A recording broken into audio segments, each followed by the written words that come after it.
నేను మిమ్మల్ని సూటిగా ఒకటి క్వెషన్ చేస్తాను. మీరు నాకు సూటిగా ఆన్సర్ చేయండి. మీ ఇంట్లో గిన్నెలు మీకోసం కాకుండా మీ చుట్టాల కోసం, బయట నుంచి వచ్చే వాళ్ళ కోసం కొన్నారా అండి? ఏం చేయలక్క ఇలాంటి క్వెషన్ అడిగామని అనుకుంటున్నారా? మరి లేకపోతే ఏంటంటే మంచి మంచి గిన్నెలేమో చుట్టాలొచ్చినప్పుడు వాడడం, సొట్టబడ్డాయి, లొట్టలు పడ్డాయేమో మనకు వాడుకోవడం. నాకు అర్థం కాదు. వాళ్ళ కోసం కొన్నారా? మన కోసం కొన్నారా? ఈ క్వెషన్ మీకు కూడా వచ్చిందా? వస్తే కామెంట్ సెక్షన్‌లో షేర్ చేసుకోండి. అలాగే వీడియోకి మర్చిపోకుండా కుసంత కుడిసైతే లైక్ కొట్టేసి వెళ్ళిపోండి అబ్బా! నాకు తెలిసి నేను అడిగిన క్వెషన్ అందరి ఇంట్లల్లో వాళ్ళ పిల్లలు వాళ్ళ మమ్మీలని ఖచ్చితంగా క్వశ్చన్ చేసుంటారు. అవునా కాదా?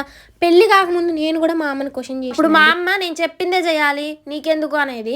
ఇప్పుడు నాకంటూ ఒక ఇల్లు వచ్చింది, నాకంటూ గిన్నెలు ఉన్నాయి, నాకంటూ ఒక గ్యాస్ స్టవ్ ఉంది. హ్యాపీగా నాకు నచ్చినట్టు నేను చేసుకుంటా. కొత్త గిన్నెల్ని మా చుట్టాల కోసం, మా బంధువుల కోసం కాకుండా మా కోసం మేమే వాడుకుంటాం. ఎందుకంటే వాళ్ళకి పెట్టడం వల్ల మాకు వచ్చే లాభం ఏం లేదు, అలా అని నష్టం కూడా ఏం లేదండి పెద్దగా. ఇప్పుడు నేనేం మీకు చూపిస్తున్నానంటే చాలా మంది నెక్ నల్లగా అయిపోతూ ఉంటుంది వెయిట్ గెయిన్ అవ్వడం వల్ల, ప్రెగ్నెన్సీ టైంలో ఇలాగా చాలా మంది లేడీస్ ఈ ప్రాబ్లం ఫేస్ చేస్తూ ఉంటారు. వాళ్ళకి ఇది బెస్ట్ మెడిసిన్ అని చెప్పొచ్చు. డెర్మనాక్ 5% గ్లైకాలిక్ యాసిడ్. సో నేను ట్యాగ్ ప్రోడక్ట్లో ఇస్తాను, వెంటనే బై చేసుకుంటే వీడియో నచ్చితే లైక్ చేయండి. Bye friends.